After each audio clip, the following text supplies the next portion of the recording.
George Gadamer. Hans Georg Gadamer.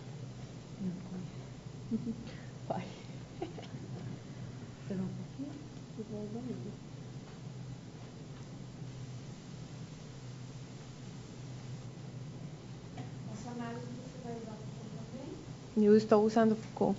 Então, vamos lá. Quando você fala na questão de sentido do outro, né, o conceito de liberdade, sentido do outro, Tá bom, perfeito. Se você puder falar que está no intervalo de 15 minutos. Então tá.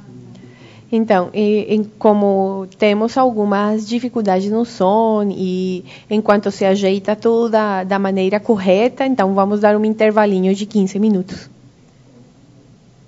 Tá ótimo. Agora sim. Agora sim. Pois não. Então, deixa eu retornar. Tá, no início da sua fala, do conceito de verdade, eu totalmente concordo com ela, a busca do sentido do outro, esse diálogo com as diferenças. Ok. Mas aí, quando você faz um exercício da crítica, e você coloca que liberdade é conhecimento, e que está fora do Islã, então é escravidão, você mesmo fala das tecnologias, das tecnologias de dominação e tudo mais, o sentido da liberdade do outro também fica tudo. Acontece o seguinte. É assim. Entendeu minha colocação? Não, compreendi. Do ponto de vista da crítica. Não, compreendi perfeitamente. O que acontece? Que, normalmente, por exemplo, dentro desse discurso construído do Islã, existe uma série de conceitos e existe toda uma série de regras que vão dar sentido a todo aquele sistema, regras jurídicas tal, não é? Agora, o que acontece? Ao longo dos séculos, estou falando, eu acho que desde as cruzadas, existe esse contraste entre uma coisa e outra.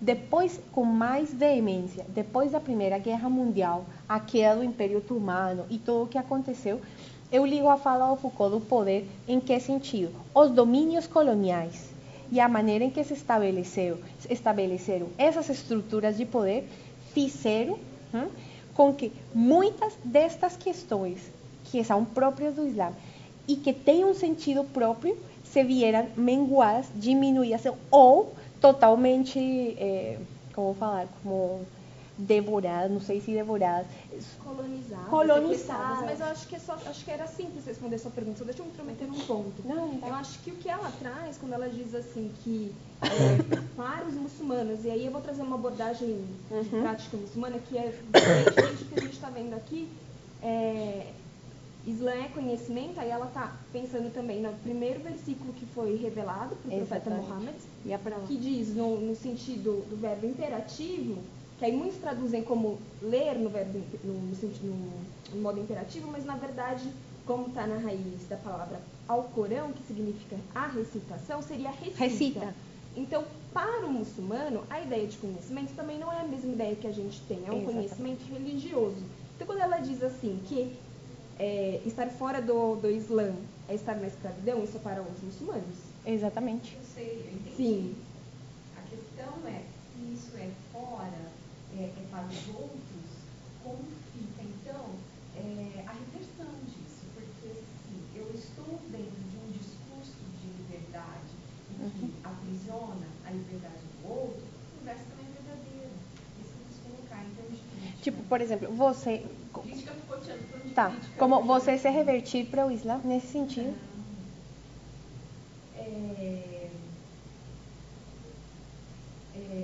Enquanto o modo de vida é revelado, o meu modo de vida é revelado fica no regime de verdade, ok? É Foucault, regime de verdade. Sim, certo? mas Modo de vida sim. revelado, regime de verdade. Certeza, mas também. Aí o que está fora disso está escravizado, eu estou liberto. Sim. Certo? Exatamente. Então, como que fica a tua análise em termos de crítica? Porque você vai ter que fazer esse exercício de olhar de lá para cá. Sim. Né? Então, se você já fez essa especulação, se você já fez essa afirmação, porque eu também subjugo o outro. Aí, não sei se há tanto diálogo. Nesse sentido, eu responderia da seguinte maneira. Não pode existir uma subjugação, por exemplo, no caso do Islã, respeito àqueles não muçulmanos, porque o exercício da conversão tem que ser voluntário, senão dentro do cosmos de sentido do Islã não faz sentido nenhum. Dá para compreender? Não, mas eu entendi o que ela está dizendo. Não consigo compreender. O outro, todos os que não se encaixam, porque assim, no Islã, o que é considerado, todos os Tá no que lado. seguem as religiões do livro, então todos os monoteístas têm liberdade também numa concepção islâmica. Então, vamos supor assim, os bandistas não teriam liberdade? É nesse ponto que você está dizendo, né? Não, então não estou entendendo sua pergunta. Eu também não. Mas vem cá, se o sentido... Não, de verdade, não. Perdão, só muito... Não. Muito inferior à sua, mas se você quer, de certa forma, aceitação, se o Islã quer que eu entenda ele, por que há uma visão de uma certa depreciação da minha compreensão? Porque eu, como não islâmico, será que eu também não faço parte de um universo de coisas, de conhecimentos que eu trago? Entendeu? Porque se o Islã quer ser aceito e tem-se a haver um ponto de inflexão entre dois mundos totalmente diferentes, quando eu coloco de uma forma imperativa que o conhecimento está aqui e não lá, será que eu não desconsidero o conhecimento do outro também na construção da... Não, mas temos que considerar uma coisa. E é o seguinte, quando a gente vai construir um ponte de diálogo, temos que ver que estamos falando de um cosmos religioso, estamos falando de um conhecimento da revelação. Então, estamos falando que existe um livro revelado, ou seja, vamos ver dentro do horizonte de sentido desse, não é? Então, existe uma revelação, não é? E dentro daquela revelação, para eles, o Alcorão é o conhecimento. Agora, todo o que nós conhecemos, segundo o código simbólico do Islã, é feito por Allah. Então, de alguma maneira, todos somos parte desse Islã, por isso eles falam da reversão. Agora, o que acontece? Você tem seu livre-arbítrio e você escolhe se conhece ou não conhece. Desconhece e vira as costas para a religião e faz coisas que não deveria fazer. Agora, que isso seja complexo, que isso seja verdadeiro nos termos Foucaultianos, eu não me atreveria a fazer uma análise de verdadeiro nesse sentido, porque estaríamos totalmente fora do escopo da teologia. É a mesma coisa que você pode analisar o discurso católico, budista, judaico da mesma maneira. Ou seja, estamos falando em termos de uma teologia e de um contexto que está num escopo religioso. Agora, as teorias da verdade de Foucault, elas obedecem e elas estão ligadas à discussão sobre a verdade da escola francesa, que vem também como essas reflexões da escola de Frankfurt sobre o que é a verdade e que eu consigo e como posso entender como verdade. Dentro da religião, você tem que compreender que, para esse universo simbólico de qualquer religião, a verdade é essa revelação que dá sentido a todo aquilo. Sim? Eu respondi? Isso eu já entendi faz tempo. Ah. Mas a questão é como você vai fazer a crítica disso. Mas eu acho que é assim, ela está no mestrado agora. Eu estou fazendo uma análise. Não, é porque é um processo. É que eu não consigo entrar. Me interessa também. Sim. Pesquisa muito. Mesmo porque você não fala de genealogia, você não fala de liberdade. Né? Acho que tem um ponto aí. Mas a sua reflexão sobre a liberdade dos direitos humanos. Eu entendo que isso é um modo de vida revelado, mas outras religiões também têm um modo de vida revelado, entende? Mas isso se torna tão, talvez, fechado, tá? Que a gente está fora disso também é concebível.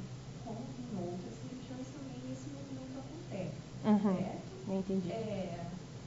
Mas aí talvez essa ideia de escravidão que está ao meu entorno, e aí nesse momento a gente entra numa política para a vida. Ai, mas estamos transmitindo. E agora?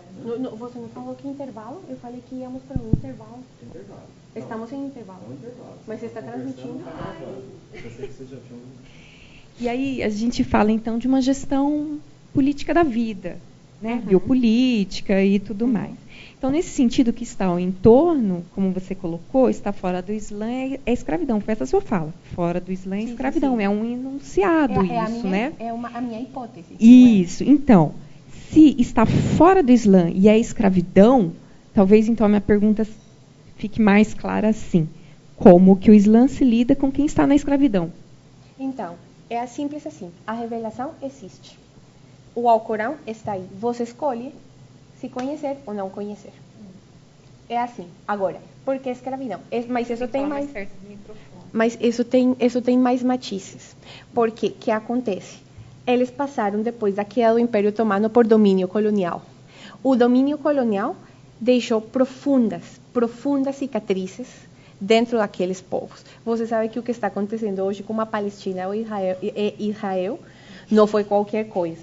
Então, quando estamos falando de uma escravidão, em que sentido? Quando você fuge desse patrão, não sei se chamar ético ou moral da religião, e nesse momento você vai mexer com coisas que são fundamentais, como sua própria liberdade. No momento em que eles não respeitaram essa configuração dos povos, e começa, por exemplo, o domínio colonial, a construção do orientalismo e tudo mais, nesse momento, você é escravo de quê? Do poder, do dinheiro, de outras coisas que vão alejar você desse sentido religioso, segundo o Alcorão, que é a submissão a Deus. Agora, você falava sobre a verdade. Então, para Foucault, eu vejo assim, a verdade para Foucault não pode ser analisada como uma relação. Uma relação, ou seja, de correspondência, tipo como a proposta cartesiana de correspondência nesse sentido, ou como Davidson, sim? Seria como uma conexão que existe entre as palavras e as coisas. Vamos voltar só isso, você contextualiza, que o pessoal quer saber o que você está respondendo, que eles não viram a pergunta dela. Eles estão... mas como a gente chegar na Fer se mandou, mas o Islã condena a escravidão. A gente que deu... O quê? Não, eles não sabem o contexto da pergunta. A pergunta. Então, já voltamos? Que a gente está voltando, porque já passamos 15 minutos. Já? Já. Então, estamos voltando do intervalo. Então, aqui a Luana me falou, estávamos respondendo aqui umas perguntas, mas já no sentido da crítica de Foucault. Já começamos a falar mais de Foucault, um pouco de filosofia francesa. Não sei, aí vocês que me ajudam, em que ponto se cortou a fala que eu estava fazendo. Não sei em que momento houve o corte. Porque acho que agora sim eu cheguei na pergunta. Ficou mais clara, né? Sim. Eu pensei que fosse outra coisa. Tranquilo. Então, como se cortou, a gente nós não sabemos exatamente que ficou. Então, vamos a retomar desde uma pergunta que foi feita aqui, e aí vamos começar a contextualização. Então, uma pergunta aqui da Ana, que está conosco na sala. Isabel, você teve uma fala, assim, você iniciou sua fala sobre o conceito de liberdade. É claro, nós temos discursos relacionados a isso, né, o que é liberdade, e o que acontece é que, às vezes, o imperativo de um único discurso, né, um único discurso, a hegemonia de um discurso sobre liberdade que se sobrepõe aos demais. Ok. E aí você retoma isso dizendo assim, a necessidade de darmos um sentido ao discurso do outro, né? Uhum. Que é basicamente a relação ou respeito às diferenças. Okay? Conviver com elas, vamos assim. Mas num outro momento, explicando então o que é esse conceito de liberdade dentro da religião, você disse o que há fora do Islã, enquanto um modo de vida revelado, é escravidão. Então, foi sobre esse enunciado, fora do Islã é escravidão, que eu fiz como você teceria a sua crítica pautada em Foucault, dentro do seu estudo, uma vez que você também está em busca de um discurso que respeita o discurso dos outros. Então. Entendeu? Ficou mais claro? É assim, então, É assim, então, estamos dentro de um escopo religioso. Quando eu falo escravidão, não estou falando literalmente escravizar alguém. Estou falando no sentido que a religião, como conhecimento, ela vai te proporcionar elementos para conseguir acessar, né, a essa revelação que Deus te dá. No momento em que Deus dá a revelação, você vai se libertar. Eles têm, dentro do Islã, essa ideia que existem os jins, né, o shaitan que está murmurando no seu ouvido para você não se alejar, vamos falar, deixar de fazer aquelas coisas. Quando eu falo de escravidão, não estou falando no sentido de que o Islã aceita a escravidão, nem coisas assim, nada disso. Estou falando no sentido que o conhecimento te libera dessas escravidões cotidianas, que são, por exemplo, os desejos, aquelas coisas que te alejam desse caminho certo, que é o caminho da revelação. Então, nesse sentido, eu vou retomar a tua pergunta, sim. Primeiro, eu devo pontuar que não se trata no discurso hermenêutico, na análise que eu estou fazendo, de conviver com as diferenças. Não é simplesmente conviver com as diferenças. Se trata de compreender o horizonte e sentido do outro. Porque eu posso tolerar o outro sem entender absolutamente nada do que está acontecendo dentro desse cosmos simbólico dele. Então, este exercício hermenêutico, ele vai mergulhar um pouco, desde a minha própria perspectiva, dentro do texto sagrado, dentro do Alcorão, para ver de que maneira se configura, eu posso enxergar, compreender um pouco melhor esse conceito de liberdade. Agora, como eu estava falando para você antes do corte, então, no sentido Foucaultiano, que é a sua pergunta, esse sentido da verdade não vai ser analisado como uma relação, como eu estava falando para você, sino é no sentido que resulta dessa conexão que existe entre as palavras e as coisas. E para o Islã, o Alcorão é a palavra de Deus revelada letra por letra. Então, é assim que desde o momento da revelação, ele não tem mudado nenhum ponto, nenhum signo. Essa palavra se configura dessa maneira e no momento em que o fiel muçulmano se entrega a essa vontade de Deus, ele começa, né, a procurar esse conhecimento através de quê? Da revelação, que tem que ser compreendida nesse cosmos teológico. Não sei se dá para compreender. Então, dentro desse exercício das palavras e as coisas de Foucault, estamos falando dessa consciência que ela vai mediar entre o orbe linguístico e o orbe ontológico. Não sei se dá para responder sua pergunta com essa fala. Então, esse, por exemplo, falando também, linkando um pouco com Benjamin, o narrador, para o Islã, o fato de ter profetas, o fato de ser essa palavra, de ser uma comunidade com uma oralidade muito grande, vai configurar uma quantidade de coisas bem interessantes. E esse conhecimento, ele vai transmitido, ele vai passar. Então, quando eu estou falando que liberdade é conhecimento para o muçulmano, está dentro no sentido que Deus dá a revelação e com ela vem o conhecimento e depois dele a liberdade. Você vai ser liberdade de todo aquilo que impede você ser um melhor muçulmano. Então, a palavra jihad, por exemplo, tão maltratada, é uma palavra que está diretamente ligada a ijtihad, que é a interpretação no Islã, não é? Jihad. Seu esforço, esse esforço que você faz por aquelas questões suas e que você tem que melhorar e que você tem que trabalhar todos os dias. Então, dentro desse sentido, eu estou tentando interpretar esse conceito de liberdade. Agora, como falei para você, para o muçulmano, a conversão tem que ser voluntária. Não pode ser imposta. Então, esse sentido de escravidão não tem a ver com uma escravidão necessariamente física, sino ela vai transcender a um nível também teológico e espiritual. Um pouco por aí. Okay. Espero ter respondido a sua pergunta, porque a questão é bem complexa e eu compreendo essas questões. Então, vamos lá. Aí, esse último ícone que pôs aí é o signo do feminismo islâmico, que já vamos falar um pouco mais sobre ele.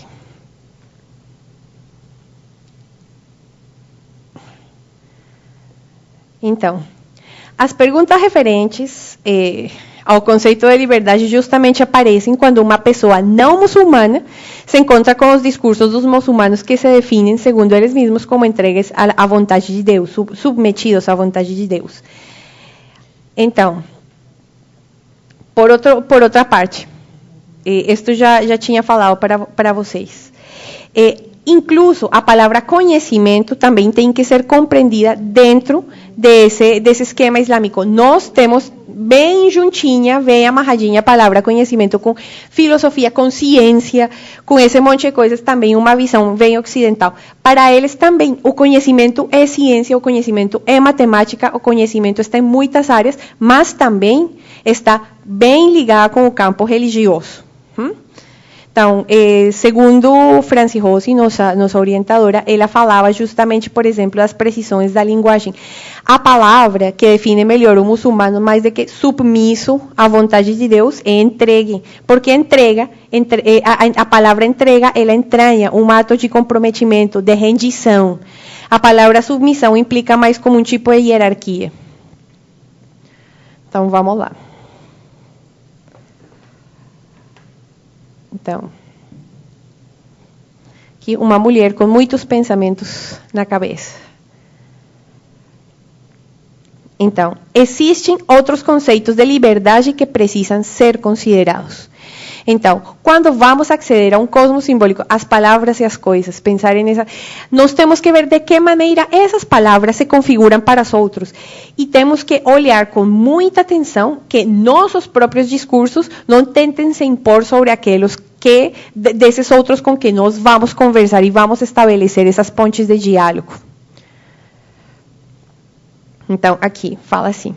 As mulheres muçulmanas estão estudando a religião. As mulheres muçulmanas, elas estão começando, elas conhecem, estão lendo, elas estão se pronunciando frente à religião e elas não podem ser reduzidas a esse papel de mulher oprimida e sem voz. Que muitas vezes por construções orientalistas, que são muito frequentes e que ainda se perpetuam, existe essa ideia que a mulher muçulmana não fala, a mulher muçulmana não tem posicionamento político, a mulher muçulmana não pensa, a mulher muçulmana está submissa à vontade do marido, não é? Então, essa é uma das primeiras coisas que precisam ser deconstruídas quando vamos falar sobre discursos de liberdade. E essas mulheres, nesse mesmo sentido, também não precisam, o que aconteceu com a Fêmen, justamente que alguém colocava a questão a semana passada, não precisam de outras mulheres para falarem por elas. O fato de pensar que uma mulher muçulmana precisa de outra mulher muçulmana para falar por ela e para libertá-la é um exercício de opressão também. É um posicionamento opressor. Também é importante pensar que, em nome da defesa da liberdade, muitas transgressões vêm sendo realizadas porque eu vou defender a liberdade de alguém e então aí eu tento impor meu conceito sobre o conceito do outro. Com a questão de direitos acontece exatamente a mesma coisa. Infelizmente, isso traz uma desconsideração de elementos socioculturais próprios que são fundamentais muitas vezes nas construções dos outros. Alguém perguntava, também eu vi um fórum aí de Face, perguntava que era impossível que existisse feminismo islâmico, que como era possível. E é outra questão que precisa ser deconstruída. Existe sim um feminismo islâmico e é muito interessante escutar e analisar essas falas que estão aparecendo, né, e que estão agora mais à nossa mão, graças à internet e às tecnologias.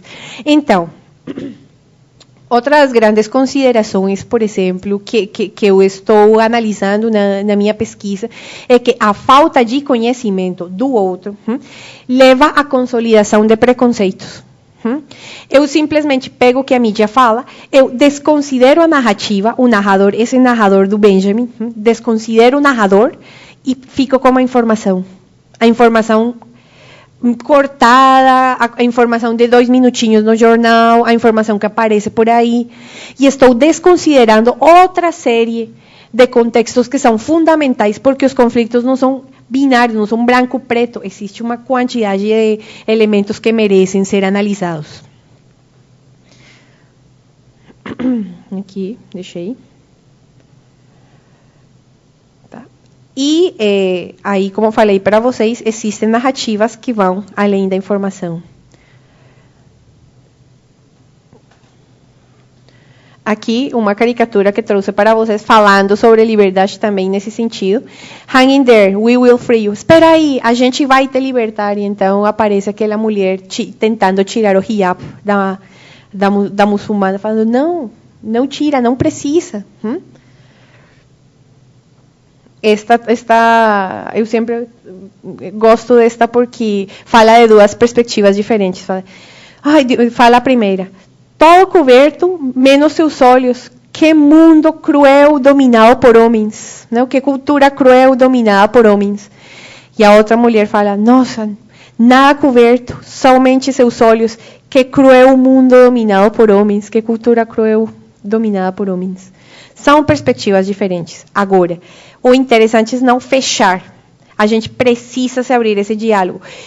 Esse diálogo pode trazer coisas como discordâncias. Posso não concordar, posso achar que aquilo, eu tenho algumas dúvidas ou algumas questões, porém, o fundamental está na construção das pontes de diálogo, que quando se fala sobre religião, quando se tocam temas tão sensíveis como os direitos, se fecham as portas da reflexão e as pessoas começam a assumir discursos um pouco mais dogmáticos. Aqui, achei interessante trazer essa imagem para vocês. É umas meninas no Afeganistão, que são esportistas extreme, não? E gostam de praticar skate, e elas vão e elas fazem seu esporte. Também não existe muito espaço na mídia para esse tipo de coisas. E, finalmente, esta imagem aqui que queria trazer para vocês. We all can do it. Não é simplesmente uma mulher representando o discurso de todas. Somos todas representando diferentes discursos, necessidades, opressões, todas com diferentes contextos que precisam ser ouvidos. Já quase acabando aqui. Queria trazer para vocês duas mulheres fundamentais e que têm modificado também, têm mudado muito minha perspectiva nesta trilha. Ela é a Fátima Mernissi, uma das feministas islâmicas mais relevantes, uma bibliografia. Ela é uma autora que, para quem se interessa neste tipo de estudos, é referência fundamental. Nasce em Marrocos, politóloga, socióloga, defensora dos direitos da mulher, especialista no Alcorão, ativista, feminista, acadêmica. Não sei como traduzir nesse livro português, Sultanas Esquecidas, Sultanas Olvidadas. Ela vai... Esse livro? Não está traduzido em português. Não está traduzido. Em espanhol ela aparece como Sultanas Olvidadas, um livro ótimo que eu acho que é uma leitura interessante. Então, esta mulher vai trazer uns pontos de vista e umas análises sumamente interessantes, relevantes para a discussão. Ela vai deconstruir essa ideia do harém orientalista, do um homem com um monte de mulheres. Ela é uma especialista no Alcorão. A França está falando as rainhas esquecidas. As rainhas esquecidas. Eu não conheço... São mulheres, foram, existem sultonas. Eu não conheço a tradução em português, então... E a outra é a Amina Wadud, nasce nos Estados Unidos. Ela é PhD, doutora em árabe e estudos islâmicos, ativista, feminista, especialista em Alcorão. Então, estes dois exemplos, estas duas mulheres que são acadêmicas, referência no campo, são para ver que as mulheres muçulmanas têm voz, sim. Estão fazendo estudos da religião, sim. E, de fato, a Amina Wadud, ela é bem interessante, porque ela, incluso, tem liderado o sermão da sexta-feira, dentro da comunidade muçulmana, o que tem trazido para ela um monte de críticas. Tem gente a favor dela, gente em contra. Ela tem uma leitura feminista do Alcorão bem interessante. E a Fátima Mernissi, ela proclamou em algum dos seus livros que o profeta Muhammad ele era feminista, né? Então, duas mulheres que queria trazer, vale a pena. a leitura delas para compreender os olhares femininos. E, finalmente, já para fechar aqui eu trouxe este de Foucault.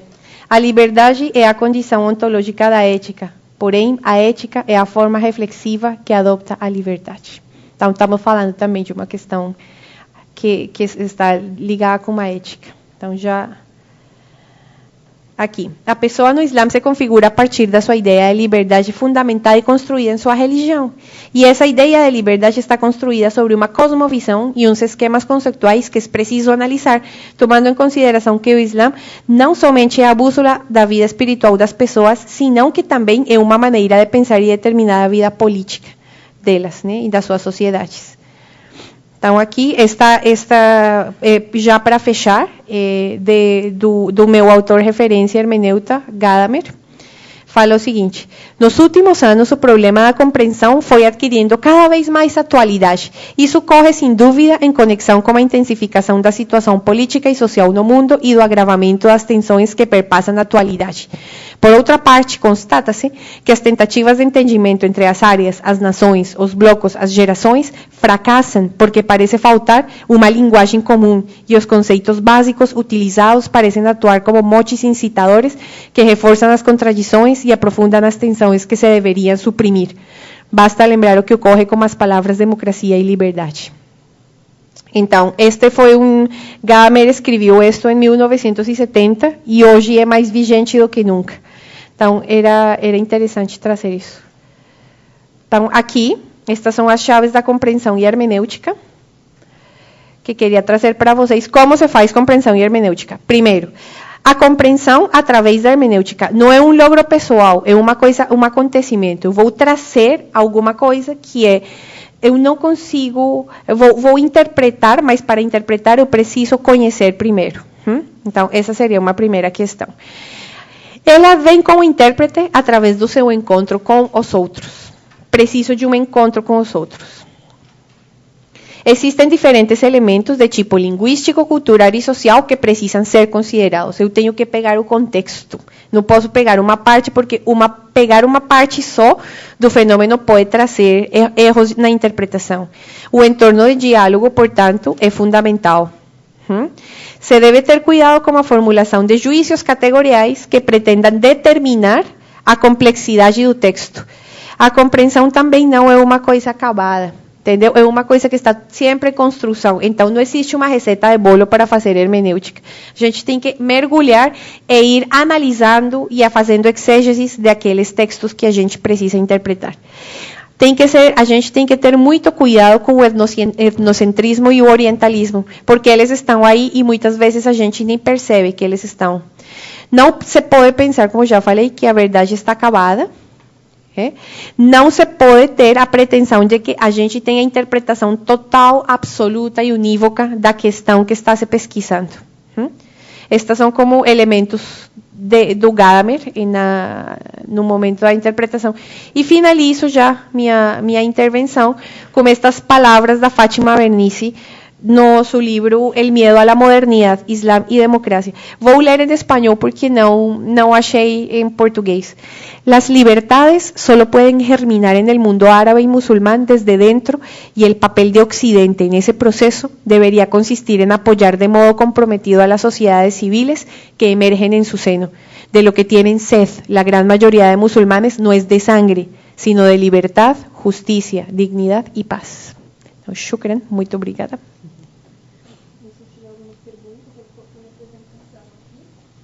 Não sei se vocês têm alguma pergunta, alguma...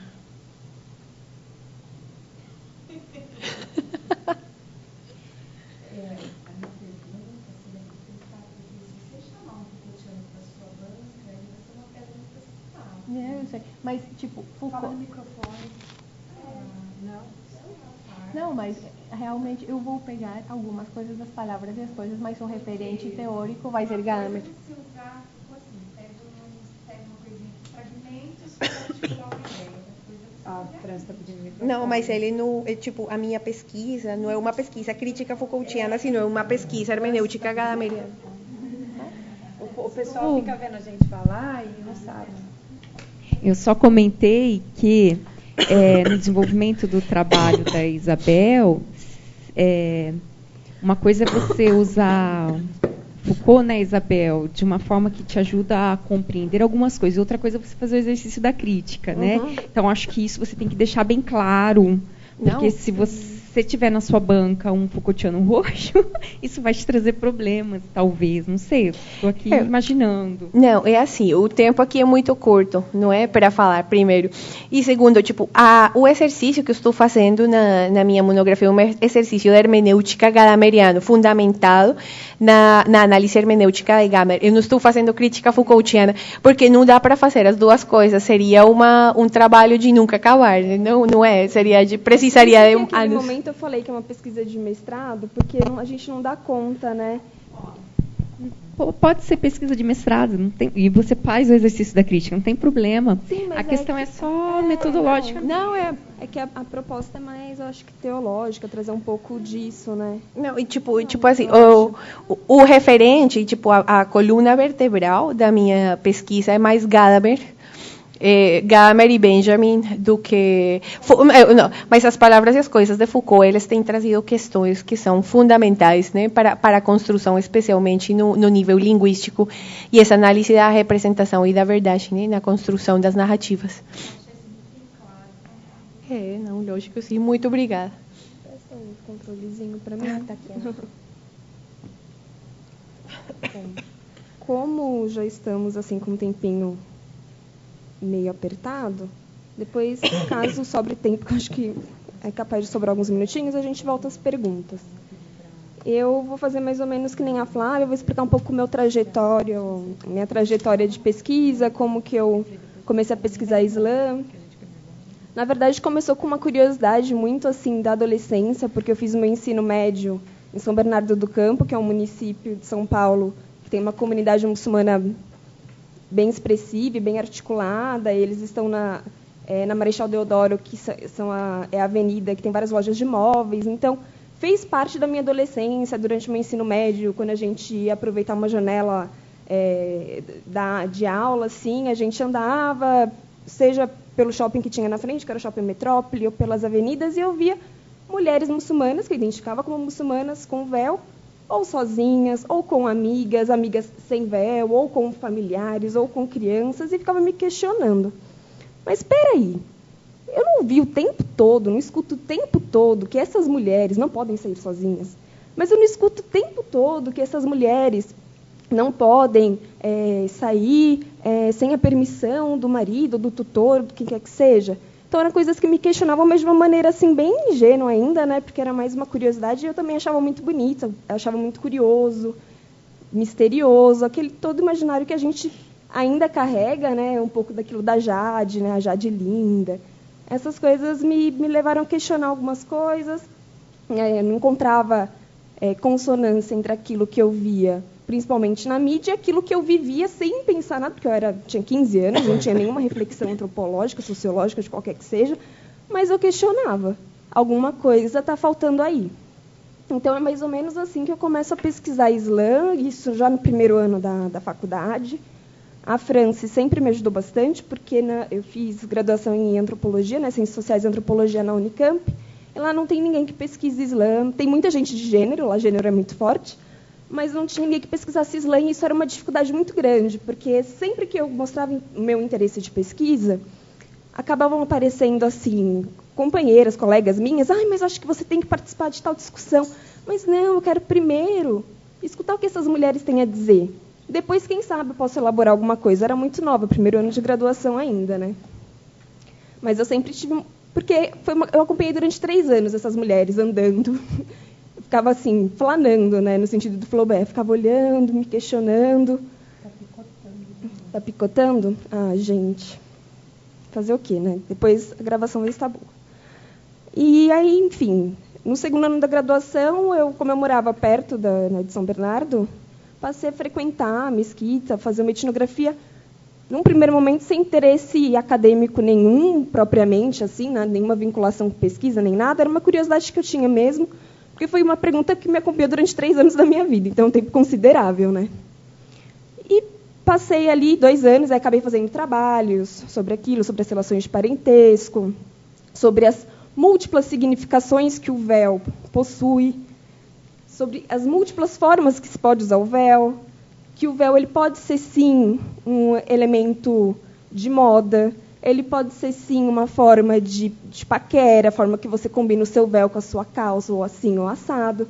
Então, tem muita agência, não é algo tão simples assim, né? Uma mulher muçulmana, quando ela usa o véu, ela usa, sim, porque tem, com certeza, essa questão de ser uma prática religiosa. Eu lembro que a primeira pessoa que me disse isso foi o Sheikh Jihad, numa conversa que eu tive com ele. Aí eu ficava, não, mas né, o véu é símbolo da religião, né? Aí ele me olhou assim, é mais que isso, é uma prática religiosa. E para um antropólogo isso fez toda a diferença, né? Ainda que naquele momento eu fosse bem assim, aprendiz de antropólogo. Então eu passei aí 2 anos, na verdade, participando de festas, dos sermões de sexta-feira. E aí me surgiu uma outra pergunta, né? Aquelas perguntas que vão sempre te inquietando. E foi uma pergunta em relação a práticas sexuais não normativas. Como que o Islã, eu ainda naquele momento pensava que o Islã era a mesquita de São Bernardo do Campo, porque eu estava no 2º ano da graduação, vamos combinar. Então, para mim, o Islã era aquilo. Como que o Islã pensa a questão da homossexualidade, ou de práticas não normativas, ou da transgeneridade, enfim. Como que isso é pensado? E aí eu sempre, né, antropólogo vai perguntando bem devagarzinho, vai como quem não quer nada, aponta aqui uma questão ou outra, e sempre me parecia esse mesmo discurso. Não, é proibido no Islã. E aí, para mim, ficava assim, mas, gente, como é proibido no Islã? Isso eu estou dizendo assim, de conversas informais. Quando eu conversei com o Sheikh Jihad, ele me deu toda uma explicação teológica, mas que corresponde, lógico, a uma interpretação que ele tem enquanto muçulmano sunita, e a gente tem que pensar todas essas questões também, né? Deixar bem claro isso. Tanto assim, o que a Isabel trouxe, muito do que ela está se apropriando nesse momento, como a gente acaba? Primeiro que a gente não fala árabe, né? Isso acaba sendo uma questão que a gente tem que sempre ressaltar. E o árabe é uma língua extremamente importante para o Islã. Então, quando a gente tenta... É super fácil. Então, quando a gente tenta fazer qualquer reflexão hermeneuta ou uma reflexão teológica, a gente está sempre, na verdade, em relação com traduções de traduções, interpretações de interpretações, e isso tem, sim, suas implicações. A gente não pode esquecer disso. Mas, enfim... Isso foi uma questão muito, muito forte para mim, mas, como eu disse, para mim o Islã naquele momento era a mesquita de São Bernardo do Campo. E aí, em 2011, no 2º semestre de 2011, eu recebi uma bolsa da Santander para fazer um intercâmbio no México, na cidade que se chama Monterrey. E aí eu, com aquela concepção do que era ser muçulmano, do que era o Islã, uma mesquita bonita, para mim, em todos os lugares seria assim, uma mesquita grande, vários muçulmanos, muitos revertidos. Eu essencializei, naturalizei, porque fiquei 2 anos ali, já sabia onde podia ir, onde não podia ir, a gente vai aprendendo os códigos, né? Quando eu chego em Monterrey, descobri que nem mesquita tem, e que os muçulmanos que existiam ali, eles alugavam, na verdade não, era cedido uma salinha no estacionamento de um hotel, que o dono era muçulmano. Isso, para mim, já foi um momento assim, acho que o meu primeiro verdadeiro exercício de alteridade foi aí. Espera aí.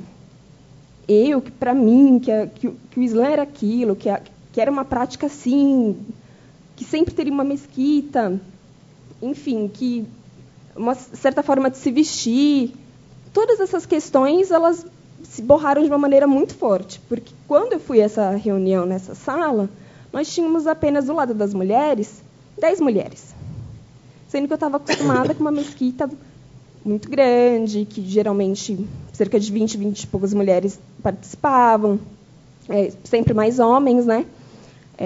Principalmente porque a oração é obrigatória aos homens, né? Então, foi uma comunidade de revertido. Isso que era uma questão importante. Eram poucos árabes ou muçulmanos nascidos. E isso me chamou muita atenção, porque na mesquita de São Bernardo do Campo, até aquela época, você tinha uma predominância de muçulmanos nascidos. Isso já mudou, a França tem falado bastante sobre isso. Então, aí eu comecei a questionar muita coisa, e a biblioteca da universidade que eu estava era muito boa, e eu acabei tendo acesso a uma literatura que a gente ainda não tem em português. Algumas já foram traduzidas, como Laila Bulurud, Fátima Bernice, Asma Barla, Asma Lambaré, enfim, várias feministas islâmicas, e me fizeram questionar muita coisa. E foi um exercício muito importante na minha trajetória. E aí, mas a questão da homossexualidade não foi respondida, isso que, e aí ficou. Então, em 2012, eu recebi uma outra bolsa de estudos para estudar em Paris durante um ano. Quando eu estava me preparando, arrumando as malas, aquela coisa, eu sempre acompanhei muitas notícias, principalmente dos veículos de comunicação francófonos, sobre o Islã. É uma atividade diária até hoje. E eu estava assim, em novembro, 7 de novembro, apareceu uma notícia. A primeira mesquita, foi a primeira vez que eu cheguei a notícia, exatamente assim, depois eu vou mostrar para vocês o título, como estava exatamente. Uma primeira mesquita homossexual em Paris. Eu achei, tudo foi muito estranho. Mesquita homossexual em Paris, o que está acontecendo? Tem alguma coisa aí. E aí, aqui que muda, né? Então, aqui eu trouxe um pouco esse é o meu percurso. Para chegar na minha pesquisa de hoje, eu passei por essas questões todas. Acabei tendo a felicidade, lógico, de ter um interesse de pesquisa, estar indo fazer intercâmbio por outros motivos. Eu fui fazer intercâmbio na Paris 3, no Departamento de Estudos Árabes, Islamológicos, mas com a intenção de aprofundar um pouco o meu estudo nessa área, que é algo que no Brasil, infelizmente, a gente não tem muito acesso, e acabei tendo essa felicidade de isso estar acontecendo. É uma forma de responder minha pergunta, ou me deixar com mais dúvidas, né? Porque muitas vezes acaba sendo isso. Então, essas foram... Eu trouxe só 3, mas, na verdade, vários veículos midiáticos acabaram elaborando reportagens, enfim, fazendo referência ao outro, que também é sempre problemático, né? Porque nesse mês de novembro, o único veículo de comunicação que realmente entrevistou o Ludovic, que é o fundador da mesquita, é aquele primeiro ali, que aí a notícia é: um jovem parisiense vai abrir uma mesquita progressista. Então, aí já está me dizendo outra coisa, que é uma mesquita progressista. Onde eu encontrei a notícia, que foi no site da UMA, está dizendo assim: um parisiense se prepara para abrir uma mesquita destinada aos homossexuais. Então, aí é um outro discurso construído, vamos combinar, né? Está dizendo outra coisa. E uma outra notícia que eu trouxe, que já é mais no final de novembro, na verdade, todo dia eu acompanhava, porque todo dia aparecia notícia, mas eu trouxe essas que eu acho que são bem elucidativas, que é do Le Monde, uma mesquita, entre aspas, uma mesquita, então já diz assim, peraí, é uma mesquita, aberta aos homossexuais próximo de Paris. Aí tem isso assim, quem conhece parisienses ou já foi a Paris, sabe que os parisienses, de modo geral, têm um posicionamento muito sério do que a França. É Paris e o resto. Então, quando... Eu estou traduzindo. Vocês estão percebendo que eu estou traduzindo? Ah, tá. Então, quando um veículo de comunicação diz que é perto de Paris, ele está dizendo que não é em Paris. Então, só esses títulos, na verdade, daria uma aula, porque tem muitas coisas. E o mais interessante, como eu disse, é que somente o primeiro fez uma entrevista direta com o Ludovic, que é o fundador da mesquita. E tem um posicionamento, não vou dizer neutro, porque não existe neutralidade, vamos combinar, mas um posicionamento, assim, uma mesquita progressista. E nessa reportagem eles vão recortar falas do Ludovic, que explica o que ele entende por progressista. Já no veículo da UMA, que é o segundo ali, que é um veículo midiático destinado a discussões religiosas, né, principalmente islâmicas, e a discussões de debates políticos, questões políticas que acontecem, sobretudo no Maghreb, já coloca assim, né, e coloca como um parisiense, um veículo de comunicação que, na verdade, quem lê majoritariamente são os franco-magrebinos, né, que ou nasceram na França, ou tem família do Maghreb, enfim, ou nasceu no Maghreb e chega na França, então tem essas... E coloca dessa forma. E destinado a homossexuais, então como uma coisa bem específica, né? Essa mesquita ela é destinada a homossexuais. E no veículo de comunicação, né, no Le Monde, eu achei muito interessante, porque foi o único desses 3 que entrevistou 2 líderes religiosos da comunidade muçulmana hegemônica na França, que como a gente tem aqui no Brasil, é majoritariamente sunita, né? E aí, assim, os relatos foram diversos, né, desses líderes, mas, de modo geral, é um posicionamento assim, não faz sentido uma mesquita separada, o Islã é para todos, no Islã não cabe julgamento, o presidente do Observatório da Islamofobia disse assim, eu acho também que não faz sentido nenhum. Então, assim, não teve um apoio da comunidade muçulmana francesa, essa iniciativa, né? Bom, tá.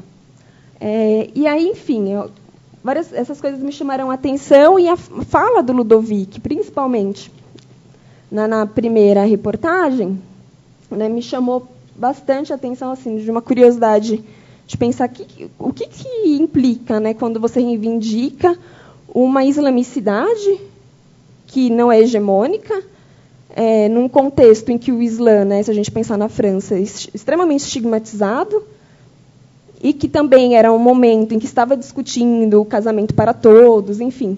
Então, era um momento bem polêmico, assim.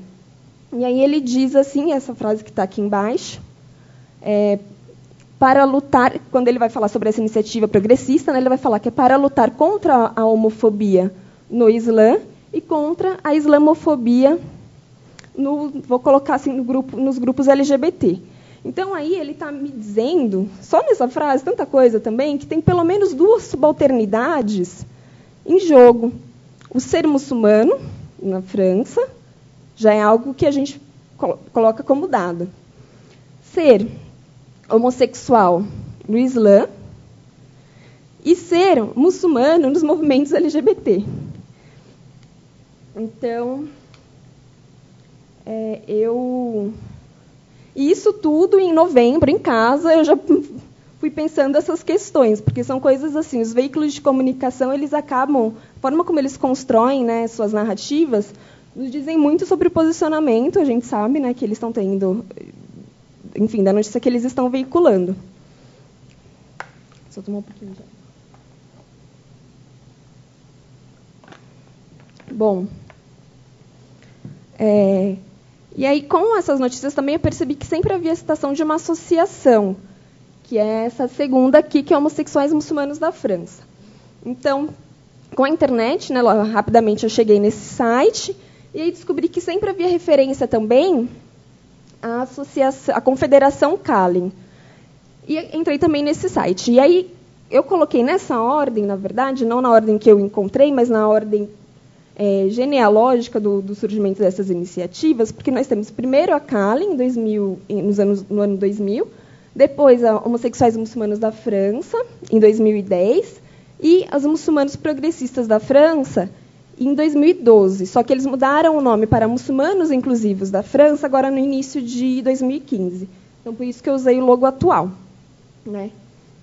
Então, aqui eu só coloco uma nota do meu diário de campo, que é mais ou menos esse momento, né, que a gente consegue perceber essa rede, na verdade, em que está se articulando essa iniciativa. E aí, um outro elemento que eu pude perceber nessas três associações europeias, né, duas francesas e a Kalin europeia, é que todas elas adotavam os 10 princípios do movimento muçulmano por valores progressistas, que é um movimento, é uma organização dos Estados Unidos, criada em 2007 por uma mulher, Annie Zonneveld. Isso está acessível na internet, então não tem problema falar esses nomes. E aí, assim, todos os princípios são muito detalhados. É importante também falar assim que esse grupo, assim como a Fátima Mernissi, a Amina Awad, são, em sua maioria, acadêmicos e teólogos.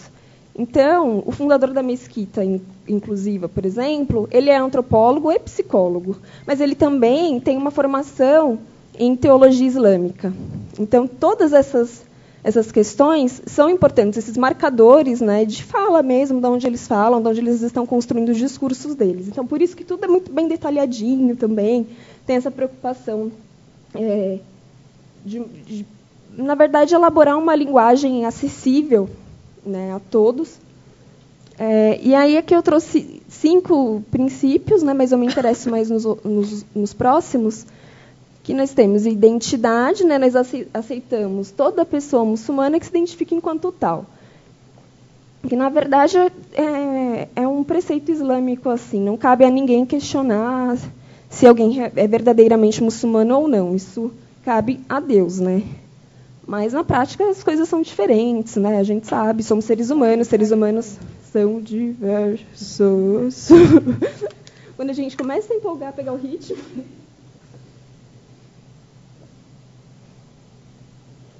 Não, pode continuar. Pode continuar? Não, rolou a barra aqui. Continua? Minha barra rolou e foi bem pro... Bom, não caiu, gente. Bom, o segundo é da igualdade, né? Nós afirmamos o valor igual de todos os seres humanos.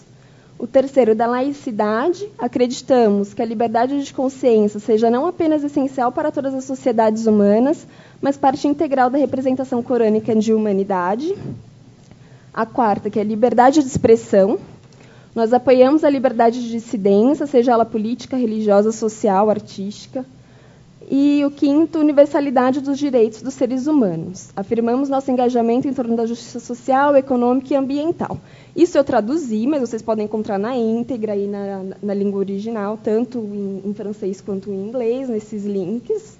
E é fácil de acessar, colocar muçulmanos, progressistas. Isso está de fácil acesso. E aqui os princípios que me interessam mais assim, para a minha pesquisa, né? Nós temos ali o sexto princípio, né, direito das mulheres. Nós apoiamos as ações das mulheres, todas as suas autodeterminações, todos os aspectos de suas vidas. O sétimo, direitos LGBT. Nós apoiamos os direitos civis e humanos de lésbicas, gays, bissexuais, transgêneros, intersexos e queers. Oitavo, análise crítica e interpretação. Nós chamamos ao engajamento crítico em torno dos textos islâmicos das jurisprudências tradicionais. O nono, compaixão. Nós afirmamos que a justiça e a compaixão devam ser os princípios condutores de todas as ações humanas. E o décimo, diversidade.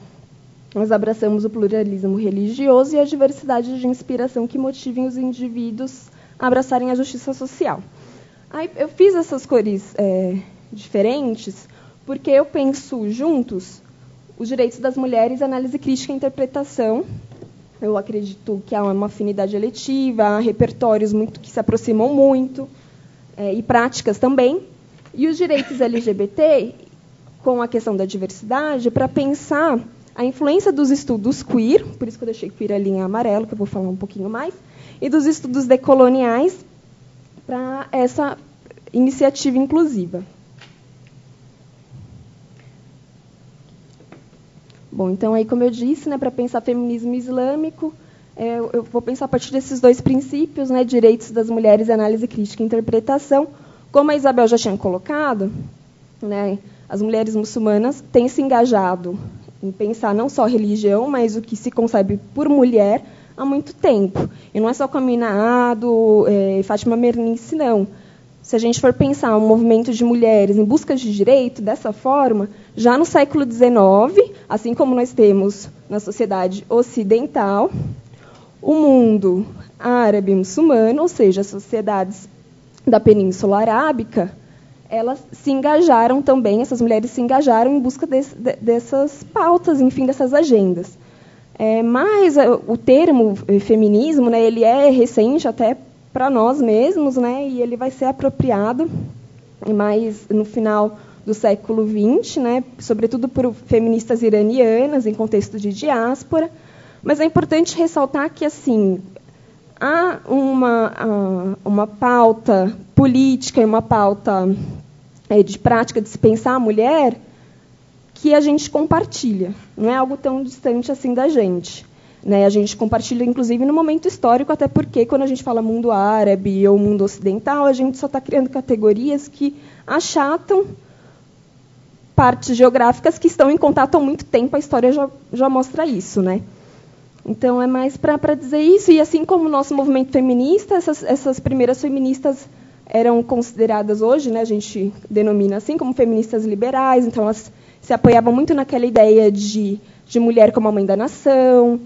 Então, elas trabalharam muito para a construção mesmo dos Estados-nações nos países árabes, como a gente vê também na nossa própria história, enfim, do que a gente tem estudado, né, como na história do feminismo. E aí eu trouxe aqui essa primeira citação, eu peguei do meu projeto, né, porque no projeto a gente tem que colocar tudo junto, assim, para ser sucinta, né? Então, para explicar um pouco essa iniciativa feminista islâmica, né? Então, eu coloquei assim: movimento engajado no empreendimento de uma hermenêutica da igualdade. A Isabel explicou já o que é hermenêutica, né? A gente pode pensar como um esforço de interpretação também, né? Por meio do revivamento da prática do ijtihad, que é o exercício de reinterpretação crítica dos textos sagrados. É importante dizer que essas mulheres muçulmanas engajadas nessas iniciativas, elas acreditam que o Alcorão, e aí já estava em um dos princípios também do movimento muçulmano por valores progressistas, que o próprio Alcorão, já desde a sua revelação, possibilitou uma escrita, enfim, que pensasse os direitos humanos, que pensasse os direitos das mulheres, que não há no Alcorão de forma alguma, e isso elas dizendo, eu não tenho capacidade, assim, a leitura da leitura, porque o que elas estão fazendo é ijtihad. Então, assim, quando a gente fala esforço, é esforço mesmo, é você pegar um versículo em árabe e pegar os radicais, porque a língua árabe, para quem tem alguma noção, trabalha muito com radicais e emissão de vogais e acentos, enfim. Então, o preenchimento daquilo, como aquilo é feito, exige um conhecimento da língua árabe, que não é só de recitação de versículos, numa oração, enfim, é algo assim que exige um empenho, um esforço, que, inshallah, como, né, se Deus quiser, um dia eu aprenderei o árabe, mas não tenho ambição também de entrar nessa discussão, porque é uma discussão muito densa, né? Então, isso é sempre importante dizer. E aí eu trouxe uma frase do Kugel, que é um dos primeiros, na verdade, muçulmanos a questionar um pouco essas leituras normativas, que foram se cristalizando na história, como foram se cristalizando na nossa história também, né? Do que é ser mulher, do que é ser homem, uma predominância da heterossexualidade, como que se espera, né? Então, ele vai dizer assim, isso eu traduzi também, então não sei se está muito claro, tá? Ninguém simplesmente lê um texto, especialmente quando a escritura é de um texto sagrado. Nós temos modos de leitura, nós não chegamos ao texto ingenuamente, nós chegamos como seres humanos com nossas preconcepções, ali está errado, né? Preconceitos, experiências e pré-compreensões. E isso, por que eu trouxe isso para pensar aqui? Porque os muçulmanos progressistas, inclusive, eu vou usar os dois porque ainda é um termo que está em disputa, né, o que vai ser usado, o que cai, o que fica, é importante para pensar, primeiramente, que alguns modos de leitura, alguns modos de interpretação, eles vão se cristalizar, mas, de forma alguma, eles representam uma verdade. Podem representar, sim, um regime de verdade, mas uma verdade é questionável, né? Então, por isso que eu trouxe. E aí, quando a gente pensa essas questões que o feminismo islâmico nos traz, eu acho que o movimento inclusivo progressista ele vai se apropriar bastante, ele acaba sendo uma ramificação do movimento feminista islâmico, mas também uma aliança com esse movimento, né? De que é necessário separar para se montar pautas próprias, mas ele acaba tendo essa questão da coligação entre as práticas que eles, enfim, se apropriam, né? E aí eu trouxe uma citação aqui da Helena Vieira, não sei quem conhece, mas ela é uma pesquisadora em teoria queer, travesti, ativista, e ela publicou esse texto que está de fácil acesso na revista Fórum, E eu achei muito simples, porque a gente lê tanta coisa de teoria queer, né, principalmente Judith Butler, que é a grande referência, mas é uma leitura densa, e se a gente for pensar que a proposta é alargar essa discussão, a gente precisa escrever de uma maneira mais clara. Muitas obras não são traduzidas, então, para mim, esse texto dela é assim, politicamente muito importante, né, para essa pauta. E ela vai dizer o seguinte, né, para a gente pensar na categoria de gênero como sendo algo fluido, socialmente construído, performado e sistêmico.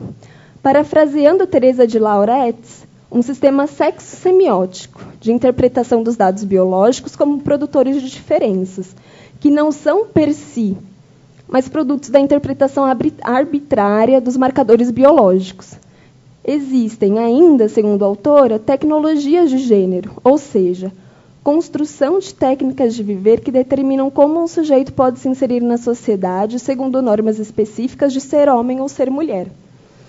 Então, isso é importante porque, para que haja uma abertura ao diálogo, para que eu realmente considere o que uma feminista islâmica está dizendo, para que eu considere a sua fala digna de audição, digna de ser escutada, eu tenho que primeiro repensar a própria categoria de gênero, que, depois que se cristalizou, a gente bem sabe, serviu muito mais como uma forma de dominação do que se espera de uma mulher, e a gente ainda vê muito disso, né? Então, quando a gente pensa mulher muçulmana e todo esse imaginário da opressão, enfim, ele, na verdade, né, esse imaginário, ele acaba sendo muito sintoma de como que essa categoria de gênero acabou se cristalizando dessa maneira, né? Do que a gente espera por mulher? O que a gente vai ter como referência de mulher aí? Nós vamos ter mulheres brancas, heterossexuais, de uma classe média, média alta, que teve acesso e possibilidade e oportunidade de estudos básicos e superiores também. Todas essas questões que a gente tem que considerar, né? Bom, e aí, essas intersecções, né, entre os estudos queer e decoloniais. Primeiro eu trouxe novamente uma citação do Kugel.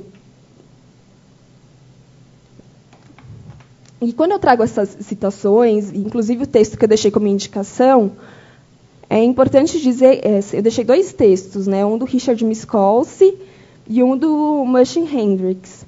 São literaturas que eu considero nativas, porque o Richard, ele é um teórico queer, escrevendo sobre teoria queer, ele é um ativista queer também, então é uma literatura nativa, assim, não é porque ele está na academia que ele não escreve com interesse. Enfim, eu adoro o texto, não estou fazendo uma crítica, mas é importante dizer o porquê que eu escolhi.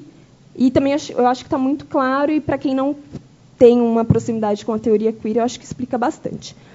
Do Mushin Hendricks, ele também é um nativo, ele é muçulmano, homossexual, ele é imã, ele é presidente de uma associação islâmica progressista inclusiva, que se chama Inner Circle, na África do Sul, em Cape Town. Então, são literaturas que foram elaboradas por pessoas dos movimentos, tanto dos estudos queer como do movimento inclusivo islâmico. Eu escolhi por isso, mais para um contraponto mesmo, porque senão eu poderia trazer outras leituras, mas eu achei que seria mais interessante assim. Então, quando eu trago o Kugel, também é nesse sentido, porque ele foi o primeiro muçulmano homossexual a engajar estudos, né, a empreender estudos sobre a questão da homossexualidade no Islã. Uma das questões assim na minha pesquisa, um dos objetivos é justamente se aproximar dessa literatura, porque eu tenho que saber como que isso está sendo elaborado. É uma discussão densa, que eu sei que eu não tenho propriedade de fazer, mas eu, enquanto antropóloga, posso, pelo menos, pensar um pouco, interpretar um pouco como isso está sendo elaborado. Isso eu posso fazer. E aí ele vai dizer, né, sobre a apropriação do termo queer, que eu não sei se vocês sabem, né, mas é um termo que até a década de 80 foi usado como uma ofensa, um xingamento. Se a gente for pensar em português, é a traveca, é o viadinho, é a bicha louca, são esses xingamentos assim. É o objeto, é aquele corpo que não tem inteligibilidade, que não tem uma aceitação social, que causa repulsa. Então, o queer é tudo isso. Quando, né, principalmente os ativistas, os movimentos LGBT se apropriam desse termo, o que eles estão fazendo, o que eles estão dizendo assim, somos uma ofensa para você. E aí, o problema é seu, estamos aqui, somos visíveis. Não somos minoria, como colocam, porque tratar tantos marcadores sociais como minoria é muito perigoso. Se a gente for pensar, é só o caso mais clássico, né? Mulher. Durante quanto tempo os estudos sobre mulheres foram considerados estudos sobre minorias? E as mulheres representam nada mais, nada menos que pelo menos metade da população. Então, quando a gente diz minoria ou exceção, a gente tem que tomar muito cuidado, porque a gente acaba silenciando, violentando simbolicamente outras práticas que não são exceções, que não são quantitativamente não representativas, enfim, só uma questão. E, então, aí ele coloca assim, né, muitos agora preferem usar um termo mais flexível, queer, para descrever toda orientação e práticas sexuais que não se inserem no quadro da sexualidade procriadora patriarcal. É também a tradução do termo árabe, que fica aí para quem souber pronunciar, que é correntemente aplicado ao fenômeno da homossexualidade nos estudos humanísticos e no jornalismo. Aí, de novo, o termo, que eu não sei pronunciar, significa literalmente estranho, no sentido de incomum, numericamente, ou raro. Então, eles acabam se apropriando, mas por esse sentido. Dos estudos decoloniais, o que é importante, e aí quem inaugura, né, os estudos decoloniais ou pós-coloniais é uma questão de preferência, né, enfim, o Eduardo Said com a obra Orientalismo, que a Isabel falou um pouco, né, sobre o orientalismo, enfim, mas é algo que ainda está muito impregnado no nosso imaginário social, na forma como a gente concebe o mundo, como a gente concebe práticas diferentes das nossas, enfim, né, que é vamos colocar assim, para quem não tem familiaridade com a obra do Said, né, ele vai construir um discurso, né, vai construir, na verdade, uma forma de pensar essa relação Ocidente-Oriente, de maneira a borrar fronteiras, é justamente trazer visibilidade para essa história que existe desde muito tempo, desde a Península Arábica pré-islâmica. Né? Estamos em relação sempre, só que essas relações elas são assimétricas, são relações de poder, a gente acaba privilegiando algumas práticas em detrimento das outras. Né? E uma coisa que, assim, uma proposta que ele traz que eu gosto bastante, que tem muito a ver com essa prática hermenêutica que a Isabel estava falando, que ele vai trazer em Cultura e Imperialismo, é por uma leitura em contraponto. E ele vai dizer assim, a questão é que a leitura em contraponto deve considerar ambos os processos, o do imperialismo e da resistência a ele, o que pode ser feito estendendo nossa leitura dos textos de forma a incluir o que antes era forçosamente excluído. Então, quando eu falo de muçulmanos inclusivos e de muçulmanos que se apropriam das pautas e das agendas LGBTs, eu estou fazendo uma leitura do contraponto da minha própria experiência, porque até então o que chegava para mim era que a homossexualidade não era permitida, então eu imaginava, tá, mas e aí, né? Sempre tem um contraponto. E o que eles fazem é bem isso. E também pela visibilidade dos lugares de fala, que é extremamente importante também. Eu trouxe o Grossfogel, eu esqueci de marcar a obra, mas depois eu pego a referência, né, que ele diz assim, ao quebrar a ligação entre o sujeito da enunciação e o lugar epistêmico, etno-racial, sexual, de gênero, a filosofia e as ciências ocidentais conseguem gerar um mito sobre um conhecimento universal, verdadeiro, que encobre, isto é, que oculta não só aquele que fala, como também o lugar epistêmico, geopolítico e corpo político das estruturas de poder, conhecimento colonial, a partir do qual o sujeito se pronuncia. Então, quando os muçulmanos inclusivos eles se apropriam tanto dos estudos queer, como dos estudos decoloniais, como do feminismo islâmico, eles estão preocupados em quê? Em justamente na visibilidade aos diferentes lugares de fala que há no Islã. E porque é uma religião, e as religiões são praticadas por seres humanos, elas não existem sozinhas, a gente não pode esquecer disso.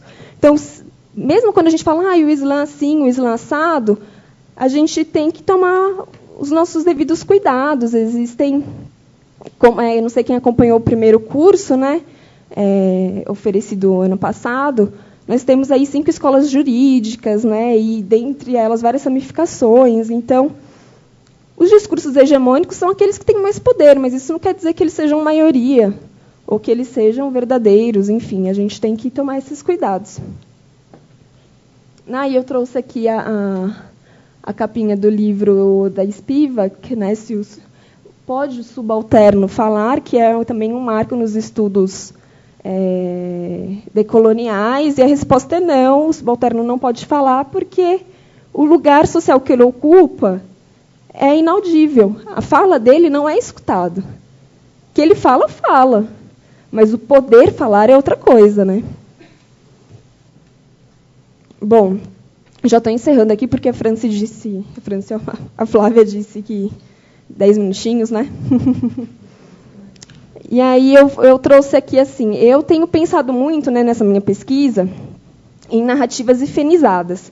Por que em narrativas hifenizadas? Porque nunca se é só uma coisa. Vamos ao exemplo do fundador da mesquita. Ele é francês, ele é argelino, ele é homossexual, ele é imã, ele é ativista, ele é antropólogo, ele é psicólogo. E aí? É tudo isso ao mesmo tempo, mas em cada momento de uma forma diferente. A coerência é algo muito complicado. E isso para qualquer sujeito na contemporaneidade, porque nós somos plurais em sentidos muito diferentes, com marcadores muito diferentes. Caiu? Caiu, vou cortar e vou começar de novo. Peraí. Ah, tá. Mas que horas são já? Caiu aqui também para mim. Gente, desculpa.